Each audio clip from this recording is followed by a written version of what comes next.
Amen. Assieds-toi confortablement en saluant ton voisin de gauche et de droite en lui disant bienvenue dans le mois de février. Un mois où Dieu te connecte à tes guides. La puissance pour résoudre les problèmes difficiles. Les problèmes sont ce qui donne un sens à la vie. Les problèmes sont ce qui ont élevé David. Goliath était un problème sérieux, mais il était une opportunité pour David. L'Égypte avait un problème, et ce problème était l'opportunité pour que Joseph devienne premier ministre. Les problèmes enrichissent. Ce sont tes problèmes de mécanique qui font la richesse du mécanicien. Ce sont tes problèmes dentaires qui font la richesse du dentiste. Ce sont tes problèmes légaux qui enrichissent l'avocat. Ce sont tes problèmes de terrain qui font la richesse du notaire. Problèmes sont des opportunités. Ce sont tes problèmes de santé qui enrichissent le médecin. Chaque problème dans la vie est un défi. Je suis pasteur parce que tu as des problèmes spirituels. Chaque personne est la solution à un problème particulier. Je veux changer ta vision et ta pensée sur les problèmes. Un problème n'est pas un problème tant que vous ne le voyez pas comme tel. Bien aimé, personne ne peut nier l'existence des problèmes. La raison pour laquelle lorsque ma voiture tombe en panne au milieu de l'autoroute et que j'appelle un mécanicien, c'est parce que je n'ai pas la connaissance et la compétence nécessaire pour résoudre cette difficulté qui se présente à moi. Alors je fais appel à quelqu'un. C'est un problème pour moi, mais ce n'est pas un problème pour mon mécanicien. Est-ce qu'on est d'accord? Donc tout problème n'est pas problème pour tout le monde. C'est un problème qui révèle ton degré de lumière. Bien aimé, dans ce monde, il y a diversité de problèmes. Il y a des problèmes légers et il y a des problèmes beaucoup plus complexes. Mais aucun problème n'est difficile à résoudre. Je suis légal pour te parler de comment résoudre les problèmes difficiles. Du haut de ma jeune vie, j'ai traversé des difficultés, des problèmes. Et si je suis sur mes pieds, c'est pour partager avec toi que le Dieu du ciel est capable de résoudre tes problèmes les plus compliqués. Je n'ai peut-être pas fini avec les problèmes. J'en verrai certainement. Mais je peux dire avec David que le Dieu qui m'a délivré dans les champs de la main de l'ours me délivrera également des problèmes à venir. C'est ce que Dieu a fait dans ta vie au passé qui est la carte de visite de ce qu'il fera dans le futur. Écoute-moi, l'impossibilité n'existe que pour celui qui ne possède pas la lumière nécessaire. J'insiste, l'impossibilité que nous appelons problème n'existe que pour celui qui ne possède pas la lumière nécessaire. Et ici, la lumière parle de connaissance. Lorsque tu es dans la salle de classe, que tu as un examen, quand tu connais des solutions, tu ne passes pas beaucoup de temps. Tu sifflotes. Mais quand tu ne connais pas, tu vas manger ton bic jusqu'à ce que le temps finisse. Même si on te donne un temps supplémentaire, ça ne va pas changer. Parce que ce n'est pas le temps qui change les situations, ce sont les solutions. Est-ce qu'on est d'accord? Ce sont les solutions qui changent les problèmes, pas le temps. C'est pourquoi tu ne peux pas dire ça va changer avec le temps, ça change avec les solutions. Dieu a fait de toi et moi une armée de solutionneurs. J'ai dit Dieu a fait de toi et moi une armée de solutionneurs. Psaume 82, verset 6. Plus tes problèmes sont difficiles, plus ta gloire sera grande. J'entends pas ton amen. J'ai dit plus tes problèmes sont compliqués, plus ta gloire sera comment? Le Seigneur dit que nous appartenons à la classe des dieux. Il dit j'avais dit vous êtes des dieux. Vous êtes tous fils du Très-Haut. Donc aucun problème humain ne peut dépasser un Dieu. Aucun problème humain. La Bible dit nous avons la pensée de Christ. Étant né de nouveau, tu deviens membre de la famille de Dieu et tu partages le même héritage spirituel que Christ. Le Seigneur veut t'utiliser pour impacter le monde. Les restaurateurs résolvent les problèmes de faim. Tout problème autour de toi est une opportunité. Dieu ne viendra pas physiquement dans ce monde pour résoudre les problèmes. C'est pourquoi il t'a mis dans le monde, toi, moi, ton voisin, ta voisine, pour apporter des solutions dans des problèmes spécifiques de la vie. Et qu'à partir de cela, son nom soit glorifié et que vous soyez élevés. Romains 8, verset 19 dit: car la création attend avec un ardent désir la manifestation des fils de Dieu. Y a-t-il des fils de Dieu parmi nous? Les problèmes sont des tremplins. Non, Romains 8, verset 19. Romains 8, verset 19. Aussi la création attend-elle avec un ardent désir la révélation des fils de Dieu. Bien-aimé, écoute-moi. Chaque fois que Dieu veut élever un homme d'un niveau à un niveau supérieur, il met soit un problème dans sa vie ou il met un problème sur son chemin. Il met un problème soit dans sa vie ou il met un problème autour de lui, dans son quartier ou dans sa famille. Et c'est le fait de résoudre ce problème qui met cette personne à la lumière. Les problèmes ne sont pas des barrières, mais des échelles selon Dieu. Les problèmes ne sont pas des obstacles, mais des marches vers ton élévation. Se plaindre d'avoir trop de problèmes, c'est se plaindre d'avoir trop d'opportunités. Est-ce qu'un réparateur de télévision peut se plaindre d'avoir trop de télévision à réparer? Réponds-moi. Un pasteur qui se plaint qu'on l'embête avec les problèmes ne sait pas ce qu'il fait dans le ministère. Un médecin qui va s'asseoir, qui se plaint de ce qu'il y ait des patients qui viennent, ne sait pas ce qu'il fait dans la vie. Tu n'es pas venu t'asseoir dans le bureau pour regarder le journal, pour regarder telenovelas. Tu es là parce qu'il y a des gens qui ont des problèmes. Tu es là parce que Dieu t'a donné une solution pour que les femmes qui ne conçoivent pas reçoivent leur enfantement. Dieu va te montrer un secret. Pourquoi? Parce que très souvent, quand Dieu veut te bénir, il te permet de traverser un problème pour que toi-même tu deviennes une solution et un témoignage. Et à partir de ton témoignage, tu commences à enseigner d'autres. Il est plus facile de croire à une personne qui a traversé les mêmes problèmes que toi. Souvent, quand des gens parlent, tu te dis, il ne sait pas ce qu'il dit. Il y a des gens, quand ils te parlent de la faim, excusez-moi, hein. Il y a des gens qui n'ont jamais eu faim. Donc, il ne peut pas t'enseigner sur la faim. Yerim Bakayoko, tu ne peux pas m'enseigner sur la faim. Tu vas m'enseigner sur entrepreneuriat. Entrepreneuriat. Non, petit, il faut t'asseoir. Tu es qualifié peut-être pour d'autres dimensions. Regarde-moi. Ce que tu traverses aujourd'hui, c'est ce qui va te rendre légitime pour les choses que Dieu a pour toi. Donc, ne pleure pas sur tes problèmes. Il existe une solution. Pourquoi je n'entends pas ton amen? Se plaindre d'avoir trop de problèmes, c'est se plaindre d'avoir trop d'opportunités.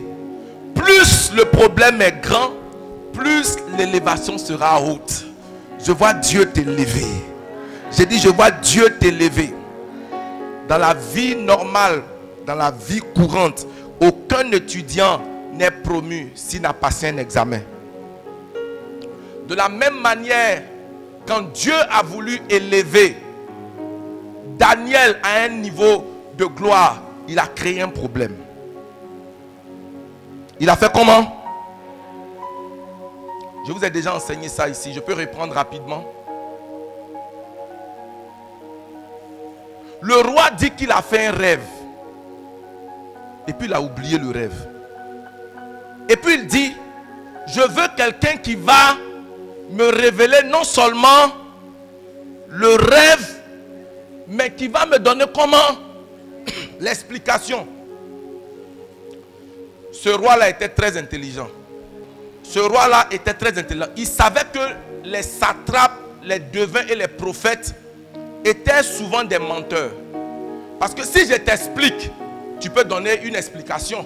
Parce que s'il ne connaissait pas son rêve, s'il avait vraiment oublié son rêve, comment il pouvait savoir que ce qu'on lui dit là, c'était ça? Donc, il était en train de leur dire, si vous êtes réellement des devins, si vous avez réellement l'Esprit de Dieu, n'attendez pas que moi je vous explique pour que vous me donnez la signification. Ce qui est sûr, j'ai rêvé. Ça là, c'est sûr.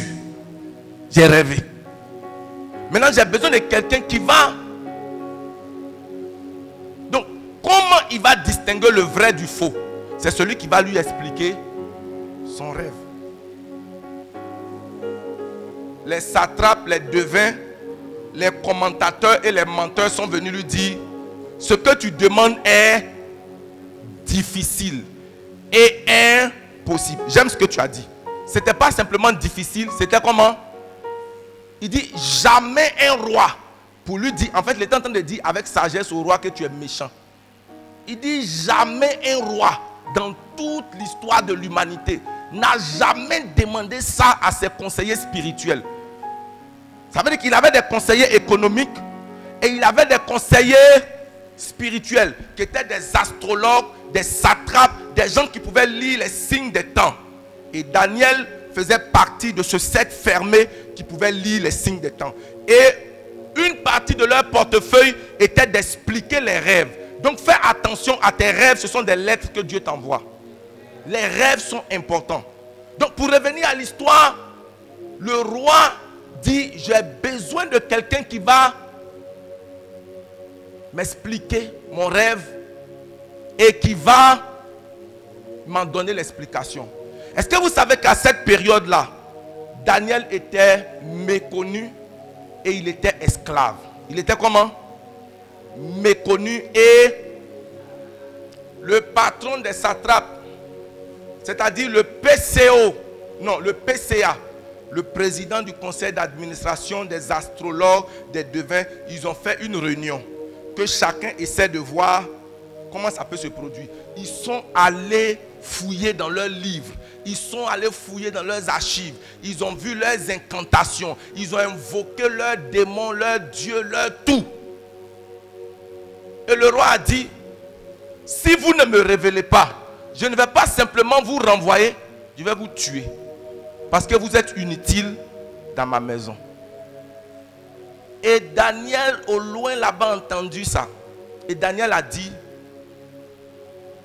au chef que personne ne mourra. Car il y a un Dieu dans le ciel qui révèle les secrets. C'est lui qui élève et établit les rois. C'est lui qui change les temps et les circonstances. Et il va dire: donnez-moi un temps. Souvent tu as besoin de temps.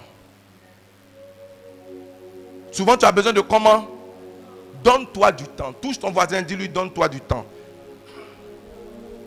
Et la Bible dit: Daniel va aller consulter l'Éternel. Il va aller consulter l'Éternel. Et la Bible dit: et la vision fut révélée à Daniel dans une vision nocturne. Dieu va révéler à Daniel. Et Daniel va être mis en lumière. Daniel va demander une audience au chef des satrapes pour dire: Dieu m'a révélé. Il dit: petit, tu es sûr? Il dit: j'ai dit, Dieu m'a révélé. Heureusement qu'à leur temps, il n'y avait pas le conseil, enfin, comme... Bref, passons là-dessus. Le roi dit, le chef dit: tu vas aller devant le roi. Peut-être que tu seras le premier à mourir. Il dit: à Padra, allons-y seulement. Il dit: bon, il y a un petit dans notre boni. Il dit que il peut te révéler. Et Daniel chétif va se présenter. Et il va dire: ô roi, vis éternellement. Voici donc ce que le Seigneur t'a révélé. Dans ton sommet, tu as vu une statue. Et quand il a fini, le roi a non seulement approuvé, parce que ça correspondait à ce que le roi a vu, et le roi a élevé Daniel. Et quand Daniel a été élevé, il n'a pas été élevé seul, il a été élevé avec ses amis, il a été élevé avec d'autres personnes. À partir du problème qui se crée, tu seras élevé. Oh, j'entends pas ton amen. Donc le problème avait été créé dans le problème pour qu'en résolvant le problème, Daniel soit élevé. N'aie pas peur des problèmes. Ne redoute pas les problèmes. Tu vas les changer. C'est ta responsabilité de transformer le mal en opportunité. Même lorsqu'un problème est inspiré du diable et que ce n'est pas Dieu qui le met, Dieu sait changer cela avec la sagesse infiniment variée de Dieu. Un exemple biblique, c'est l'histoire de Joseph dont je t'ai parlé. Ta naissance n'est pas le fruit du hasard. Et ton salut n'est pas un simple acte spirituel. Le fait que tu aies donné ta vie à Christ t'a enregistré dans l'armée des solutionneurs. À ton lieu de travail, tu n'es pas là comme un simple employé. J'ai dit, tu n'es pas là comme un simple employé. À mi-charge d'un de mes fils, il s'appelle Steve Ibodé. Il a été élevé miraculeusement lors d'une réunion de l'ONU au Congo-Brazzaville où il était un stagiaire. C'était une réunion où il devait avoir une vidéoconférence, où un de leurs patrons devait intervenir depuis New York et tous les grands des Nations Unies étaient réunis à Brazzaville. Et le système était bizarre. Tout le monde était là. Les chefs du département informatique ont commencé à toucher les choses. Ils ont tout fait. Tout le monde a payé billet d'avion. On doit entendre le monsieur. Ça ne passe pas. 30 minutes. Vous savez, quand vous avez une réunion, 30 minutes souvent peut sembler être des heures quand tout le monde attend la chose. C'était compliqué.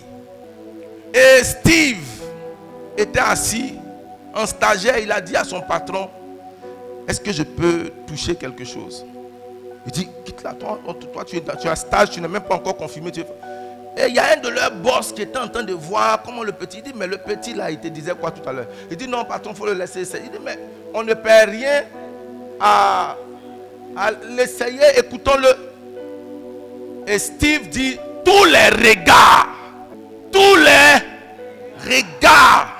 de ses patrons étaient sur lui, y compris, ça veut dire que tous les regards d'attente étaient sur lui et le regard de mépris de son, parce que son boss était du genre, si ça ne passe pas, j'ai problème. Si ça passe aussi, j'ai problème. Pourquoi j'ai problème? Ça veut dire que mon stagiaire connaît plus que moi. S'il rate aussi, j'ai un vaurien. Donc, le monsieur était mélangé dans sa situation. Steve dit, quand il a tapé 2-3 choses, il a dit, il faut qu'on appelle les États-Unis, qu'on demande au service informatique d'activer telle clé et telle clé. Le problème n'est pas ici, le problème est à leur niveau. On dit, ah, toi maintenant tu veux même qu'on expose notre incompétence au niveau international. Là, le monsieur même qui dirigeait, il dit, petit, ce que tu es en train de demander là, on pourrait gérer entre nous ici, qu'on est incompétent. Maintenant, si on doit transporter notre incompétence pour dire que le problème n'est pas à votre niveau, mais à leur niveau. Bon, comme ça traînait, il dit, bon, on va voir quand même. Et puis ils ont appelé le chef, ils ont dit, il y a telle chose que vous devez activer. Et quand ils ont activé, l'image, le son est venu. Est-ce que j'ai besoin de te dire qu'il a été confirmé en CDI, il a été affecté dans un pays et que à partir de cela, son nom a été positionné et que quand il y a des problèmes d'un certain niveau informatique, on dit, et le petit là? Les gens ont oublié son nom, mais ils n'ont pas oublié l'exploit. Et le petit là? Et le petit là? Et le petit là? À l'époque, il avait moins de 25 ans, devenu fonctionnaire international. À cause d'un problème. N'aie pas peur des problèmes. Même quand il semble venir avec un défi de santé, un défi spirituel, un défi comme si tu vas perdre, un défi comme si tu seras renvoyé, un défi comme s'il n'y a pas de progrès. Regarde la chose différemment. J'ai dit regarde la chose différemment. Sois un Élysée. La Bible nous dit que nous sommes le sel de la terre. Nous sommes la lumière du monde. Il dit, vous êtes une ville qui est plantée sur une montagne. Vous ne pourrez pas être caché. Regarde ton voisin, dis-lui, tu es un solutionneur. Pourquoi je n'entends pas ton amen? Dis à ton voisin, tu es un faiseur de solutions. Bien aimé, la vie du royaume ne se résume pas à manger et à boire, à acheter des voitures et construire des maisons. C'est être des solutions dans notre génération. Tu es une solution pour ta génération. Quand on recherchera les personnes qui apportent de la valeur, des solutions aux problèmes, on te recherchera. Il est qu'en tant qu'enfant de Dieu, tu apportes des solutions surnaturelles aux problèmes naturels. C'est pourquoi il dit, vous êtes des dieux. Touche quelqu'un, dis-lui, tu n'es pas ordinaire. Aide-moi à prêcher à quelqu'un. Dis-lui, tu n'es pas ordinaire. Parce que ce que je ne t'ai pas dit en ce qui concerne le témoignage, c'est que Steve dit, pendant qu'il était là, il parlait en langue dans son cœur.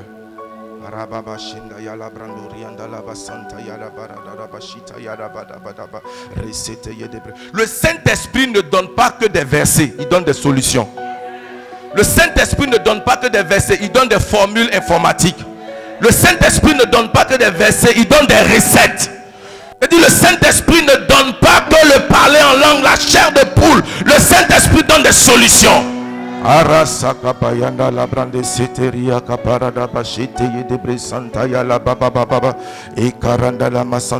Tu es chirurgien, gynécologue, tu es face à une opération compliquée.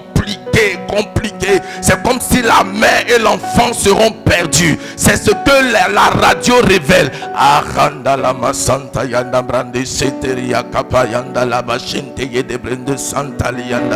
Tu essaies de puiser dans l'intelligence surnaturelle. Tu essaies de puiser dans l'intelligence supérieure. Et faut pas faire comme les artisans qui, même quand ils n'ont pas de solution, ils vont te donner toujours quelque chose pour te calmer. Et ton problème deviendra plus grand. Ça ne sera pas ton cas au nom de Jésus. Nous sommes dans une nouvelle Babylone où de nouveaux Daniel vont se lever. Touche quelqu'un, dis-lui, le monde attend ta manifestation. Prêche avec moi. Dis-lui, le monde attend ta manifestation. Commençons par les solutions. Quelles sont les solutions? Les principes de résolution des problèmes. Daniel chapitre 2, à partir du verset 14. Je partage avec toi très rapidement les 5 principes clés tirés de l'histoire de Daniel pour t'aider à maîtriser l'art de résolution des problèmes. Alors Daniel s'adressa d'une manière prudente.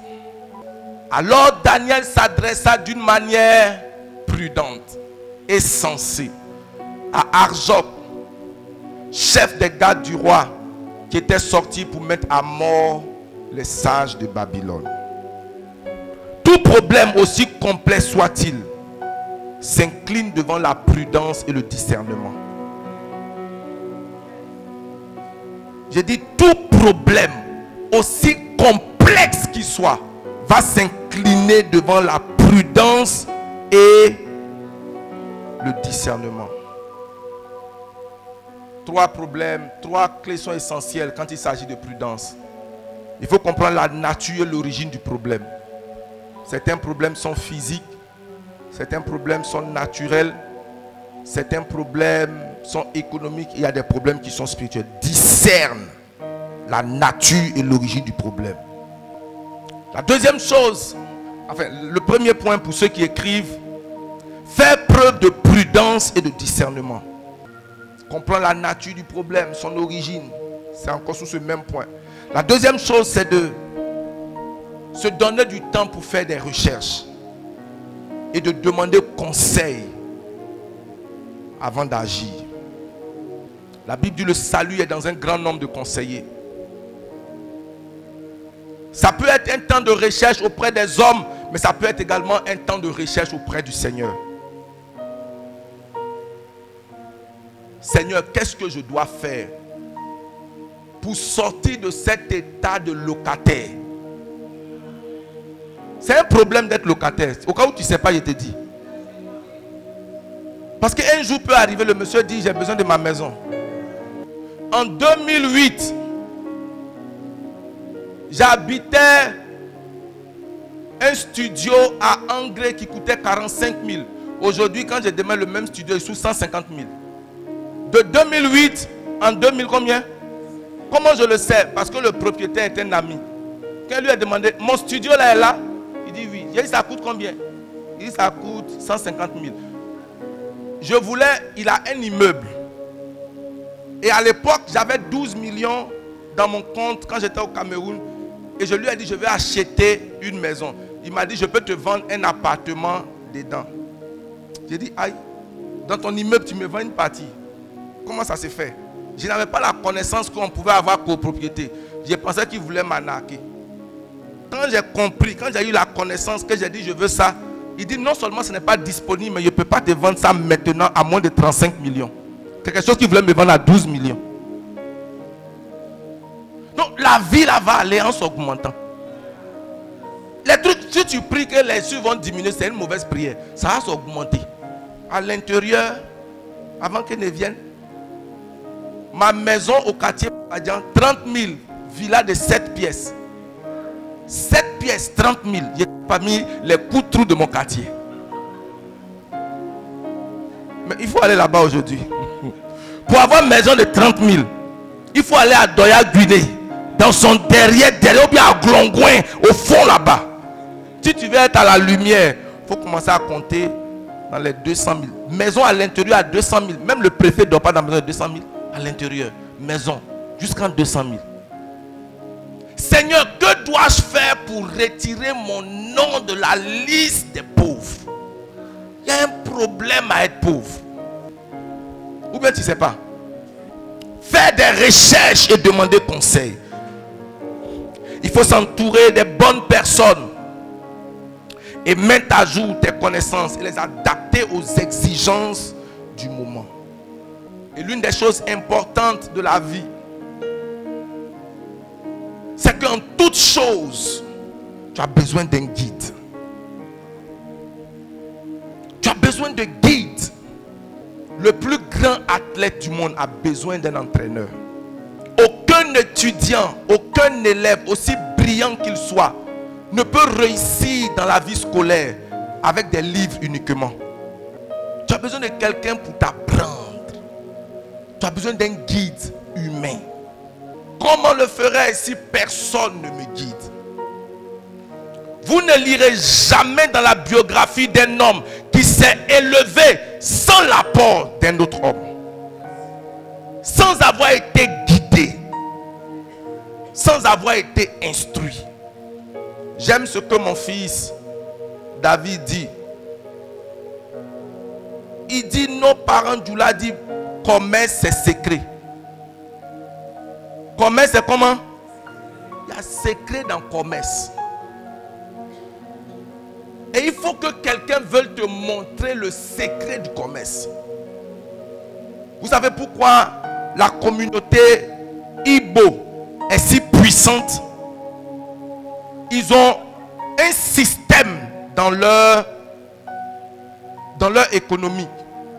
C'est que tout homme d'affaires qui monte un business prend avec lui, soit dans son village ou dans sa parenté, 2 personnes qui deviennent ses apprentis. Il travaille pour lui pour minimum 7 ans ou alors 14 ans sans qu'il les paye.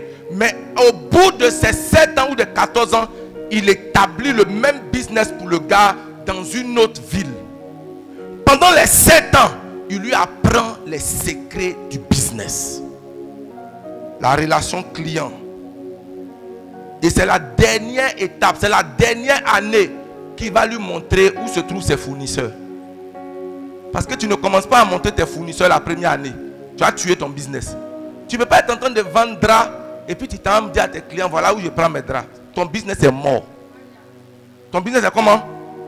Tu ne peux pas prendre des apprentis et puis ils savent où tu prends tes comment? Des articles. Et puis tu l'envoies. Tu dis, bon, il faut aller au marché. Tu t'en derrière le kaolin. Tu prends les tissus. Il ne doit même pas savoir. Il faut qu'il sache que les tissus, comme les enfants, que le Père Noël est venu descendre les tissus. Parce que ça, c'est la base de ton business. Tu prends tes équipes. Tu lui montres maintenant les petits trucs. Quand il arrive, il commence à repasser. Il s'est acheté banane braisée arachide pour que tu manges. Souvent, tu te laisses trahir. Pas parce que tu penses que non, tu es trop bon. Mais dans l'étape d'apprentissage, on n'enseigne pas tout au même moment. Est-ce que quelqu'un est d'accord avec moi? Alléluia.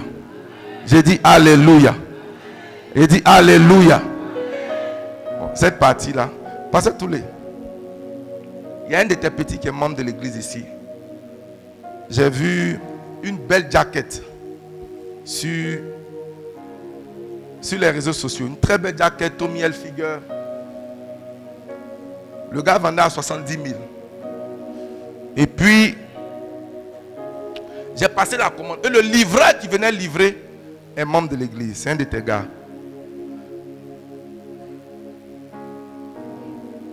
Il dit, dès qu'il a vu le numéro, il a dit au monsieur que tu ne veux pas couper mon papa comme ça. Tu ne veux pas faire comment? Ce que je dis là, comprenez comment je dis. Hein? Je dis ça dans un sens comme dans l'autre. Donc quand le petit est venu me livrer la jaquette, il a dit, papa, si tu veux les articles la prochaine fois, il faut m'appeler directement. Ça veut dire que lui, il sait combien ça coûte. C'est une information à laquelle il ne devait pas avoir accès. Lui, il est livreur. Il doit livrer. Il doit faire comment? Comment tu peux dire à ton livreur, va prendre chez mon fournisseur pour aller livrer? Il sait combien il a pris et il sait combien tu lui donnes. Par exemple, s'il a pris l'article à 20 000, c'est lui qui allait prendre. Et puis il vient vendre à... Il faut l'intégrité pour qu'il te donne. Parce qu'il peut dire que le client a refusé. C'est-à-dire qu'il prend lui-même les 70 000, met dans sa poche, il te ramène tes 20 000. Et puis tu es là, Seigneur, pourquoi mes affaires n'avancent pas? Pourquoi mes affaires ne prospèrent pas? Tu n'es pas intelligent. Ce n'est pas la méchanceté. C'est pourquoi tes problèmes, merci, ils ne vont pas demeurer jusqu'à la dernière demeure. Tu as besoin de quelqu'un qui t'instruit. Et bien aimé, l'instruction est ce qui change les problèmes en solution. Il ne faut pas simplement courir après les gains, cours après les instructions. Il y a des gens, tu dois rester à côté d'eux, même s'ils ne te payent pas. Ce que tu apprends d'eux est plus important qu'un salaire. Reste à leur côté. Jésus, à un moment donné, a dit à ses disciples, allez-vous-en. Il dit, où ça? À qui tu as les paroles? Moi, je suis convaincu qu'ils ont compris que le gars là ne va pas rester éternellement avec eux. Et qu'il y a des choses qu'ils doivent apprendre encore pour compléter leur savoir. Ils ne sont pas habilités à aller loin de lui. Tu as besoin d'un guide. Et tu as besoin que Dieu ouvre tes yeux. Un problème mal compris est un problème mal résolu. Tu dois accepter tes responsabilités. C'est-à-dire ton rôle à jouer dans la résolution du problème. Dans chaque problème, il y a la part de Dieu, mais il y a également ta part. L'évêque Oyedepo a dit, toute foi qui rend Dieu 100% responsable des événements de notre vie est une foi irresponsable. Dieu n'est jamais 100% responsable. Et je peux te dire, le diable non plus n'est pas 100% responsable. Aide-moi à dire à quelqu'un, tu as ta part à jouer. Il faut accepter les responsabilités. Daniel 2, chapitre 16. Chapitre 2, le verset 16. Et Daniel se rendit vers et le pria de lui accorder du temps pour lui donner au roi l'explication.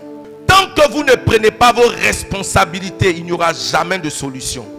Quelles sont les erreurs à éviter? Et je termine avec ça pour ce matin. Quelles sont les erreurs à éviter lorsque vous traversez des problèmes ou bien lorsque vous voyez des problèmes? La première erreur à éviter, c'est se plaindre ou accuser les autres. C'est à cause de mon oncle. C'est parce que je suis né à Sinematiali. En fait, c'est parce que je suis Bété. C'est parce que je suis Yakuba. Se plaindre et accuser les autres, c'est ce qui a maintenu l'Afrique là où on est. Tandis que les Émirats et les pays asiatiques ont pris sur eux la responsabilité. Nous, on est toujours là à accuser le colon. Accuser tel, accuser. Si tu demandes à toute personne qui est... Giflez-moi en Priscille, s'il vous plaît. Je peux permettre à quelqu'un de se déplacer pour aller. Si vous voyez dans toute église, vous voyez dans toute famille, dans tout pays, quelqu'un dont les problèmes demeurent, il suffit de vous asseoir 5 minutes avec la personne. Elle a toujours quelqu'un qu'elle accuse. C'est à cause de telle personne.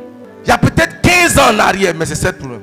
30 ans en arrière, tu trouves quelqu'un. Je ne dis pas que la personne n'est pas la cause. Mais tant que tu vas continuer à pointer le doigt accusateur, tu ne vas pas te lever. Donc, évite de toute ton âme. Bien aimé, j'ai eu des problèmes à cause des gens. Des sérieux problèmes. Si je voulais m'asseoir pour les accuser, c'est telle personne, le problème n'aurait pas changé. À un moment donné, il fallait prendre la responsabilité. La deuxième chose, la deuxième erreur à ne jamais faire, jamais de la vie, c'est d'attendre que quelqu'un d'autre prenne en charge la situation. C'est-à-dire attendre la solution qui va venir de quelqu'un d'autre. J'attends le prophète qui va m'aider. J'attends que mon oncle me donne l'opportunité de travail. J'attends que quelqu'un me vienne en aide. Est-ce que tu sais que personne ne te doit quelque chose même? Tous quelqu'un dit que personne ne te doit quelque chose. Pardon, aide-moi à prêcher, je t'en prie. Parle à quelqu'un. Même ton papa. Parce que si ton papa te dit que dans les orphelins, pour eux là c'est comment? Ok. Quelle est la liste des orphelins qui ont réussi sans papa? La troisième et dernière chose à ne jamais faire, c'est de se décourager. Il ne faut jamais se décourager. Il ne faut jamais perdre le courage. Face à un problème, dis-toi une chose. Un jour, il fera jour. Est-ce que je prêche à quelqu'un? Dis-lui, un jour, le soleil se lèvera. J'aime la conviction avec laquelle tu l'as dit, maman Valé. Ça, c'est l'espérance de Job. Il dit, je sais que mon Rédempteur se lèvera. Et même si mon corps est détruit, même si j'ai tout perdu, je sais que mon Rédempteur se lèvera. Tu peux avoir perdu ton travail, être dans le chômage. Tu peux avoir perdu ta maison, se retrouver dans la maison de quelqu'un d'autre. Ne te décourage pas. La vie nous réserve des surprises. J'ai dit la vie nous réserve des surprises. J'aime ce que Aimé Césaire a dit. Il dit il n'y a pas de situation désespérée. Il y a tout simplement des gens qui ont perdu espoir. Je t'en prie, ne perds jamais espoir. La Bible dit pour celui qui vit, il y a de l'espoir. Et un chien vivant vaut mieux qu'un lion mort. Même si tout est sujet à te décourager, s'il te plaît, ne te décourage. Tu as besoin de t'encourager toi-même. C'est pourquoi l'église est le lieu d'encouragement. Souvent quand tu me regardes, tu as l'impression que je suis quelqu'un qui favorise le péché, qui ne prêche pas sur le péché. Je suis un prédicateur de l'espoir. Le monde est assez rempli de condamnation. Je veux que quand tu quittes le monde avec tes problèmes en semaine, quand tu viens à la station du Seigneur pour recevoir le carburant pour retourner. Un problème dont tu as refusé la responsabilité va te dominer. J'ai dit un problème dont tu as refusé la responsabilité va faire comment? Va te dominer. La dernière chose pour ce matin, il faut changer ta compagnie. Il faut changer ton entourage. Il faut revoir ton entourage. Dans la vie, il y a ceux qui te construisent et il y a ceux qui te détruisent. Dans la vie, il y a ceux qui t'encouragent et il y a ceux qui te découragent. Dans la vie, il y a des allumeurs de feu et il y a des extincteurs. Vous savez ce que c'est qu'un extincteur?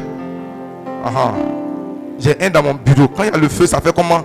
Il y a des gens qui sont spécialisés à vous démotiver. Ils ont une onction spéciale venue du ciel. Enfin, de l'enfer. Une onction venue comment? Ça dit que si tu es motivé, il ne faut jamais les rencontrer. Parce qu'ils vont éteindre ton feu. Et il y a des gens, même si tu es une bougie mouillée, il suffit que tu t'approches d'eux, tu reprends espoir. Et tout dépend des gens de qui tu t'entoures. L'amitié, ce n'est pas par la force. Tu as besoin d'un ami. Vous savez, ce verset-là, cette façon de parler que mes fils utilisent, c'est une création de God Family. Nous disons, quand Dieu dit qu'il n'est pas bon que l'homme soit seul, ça ne veut pas dire qu'il n'est pas bon que l'homme soit célibataire. Je pense qu'on doit mettre les droits d'auteur sur cette phrase, comme étant venant de chez nous. Celui qui utilise ça sans droit d'auteur. Et puis les gens de Team PA, là, ils m'ont compris que KS me doit. On dit celui qui donne des mots a droit à 25%. Donc Dieu ne peut pas foutre tout là, il doit réclamer mes 25%. Bon, ça c'est en passant. Ça dit que le problème a ouvert nos yeux sur certaines choses. On dit que celui qui écrit une chanson a droit à comment? La chanson là, 25%, ça peut faire quelque chose. Hein. Allez, voilà, ça c'est main. D'accord, on voit ça. Encourage-toi, encourage-toi. Et bien aimé, si tu n'as personne pour t'encourager, mieux vaut rester seul. Encourage-toi. Mais s'il y a quelque chose que tu peux... Vous savez, souvent même, j'ai découvert que il y a des pupitres qui sont des extincteurs. Bon, le mot là, c'est comment on dit même? Extincteur. Ça dit qu'il y a des pupitres. Quand tu finis d'écouter l'homme de Dieu, tu dis, est-ce que Dieu même peut me parler? Est-ce que mon Dieu peut me pardonner? Est-ce que mon Dieu peut m'accepter un jour? Est-ce que mon Dieu peut me relever un jour? C'est-à-dire que quand on prêche, 7 raisons pour lesquelles vous êtes maudits. Ce matin, je prêche sur 7 raisons pour lesquelles vous êtes maudits. 8 clés pour lesquelles la sorcellerie vous terrasse. Homme de Dieu, je suis venu apprendre la sorcellerie à l'église. Je suis venu apprendre Dieu. Tu es en train de me parler sur la puissance des démons. La puissance de qui? La puissance de la famille de ton père. Ça dit que quand tu quittes à l'église, un peu de courage que tu avais là, c'est fini. Un peu de carburant là. Tu as tout ce que tu attends, le Seigneur n'a qu'à venir. Si tu as une place au ciel, c'est bon. Tu renonces à toute possibilité de t'élever. Mais ici, tu seras relevé. J'ai dit, tu seras relevé. Il y a de l'espoir pour toi. Je te dis, tout juste a un passé. Et tout pécheur a un futur. J'ai dit, tout pécheur a un futur. Quel que soit là où tu es tombé, dis avec Michée, ne te réjouis pas à mon sujet, mon ennemi. Car si je suis tombé, je me relèverai. L'Éternel sera ma force. L'Éternel me lèvera. Regarde autour de toi. Nomme les problèmes qui sont dans ta vie et vois-les comme des opportunités. Regarde les problèmes dans la société et vois-les comme des opportunités. Regarde chaque difficulté que les gens ont et apporte-leur des solutions. Tu vas aller de l'avant. Ramène des solutions dans la vie. Ramène des solutions autour de toi. Rends la vie des gens aisée et facile. Et ils seront heureux de te payer en échange des solutions que tu vas leur apporter. J'ai dit, ils seront heureux des solutions que tu vas leur apporter. Vous savez comment KFC est devenu riche? Et les McDo, des petites recettes. Au moment où l'Amérique était dans la grande industrialisation. Donc les gens étaient habitués à aller manger ce œuf ou de manger dans les restaurants. Ils se sont rendus compte qu'ils perdaient du temps parce qu'on les payait en heures. Ils ont donc fait de ce qu'ils appellent les fast-food. Les fast-food, ça veut dire la nourriture rapide, des sandwichs qu'on pouvait avoir en 5 minutes. Donc au lieu de prendre 1 heure pour aller manger, 1 heure pour revenir, ils avaient un sandwich à $1. Et voici comment le monsieur, en apportant des solutions, est devenu lui riche en retour. À la base, il ne voulait pas devenir riche, il voulait apporter des solutions. Et parce qu'il a apporté des solutions, il est devenu riche. Et le problème qu'il a résolu l'a exposé à la bénédiction. Dieu va t'inspirer des pouvoirs. J'ai dit, mon Dieu va t'inspirer. Tiens-toi sur tes pieds.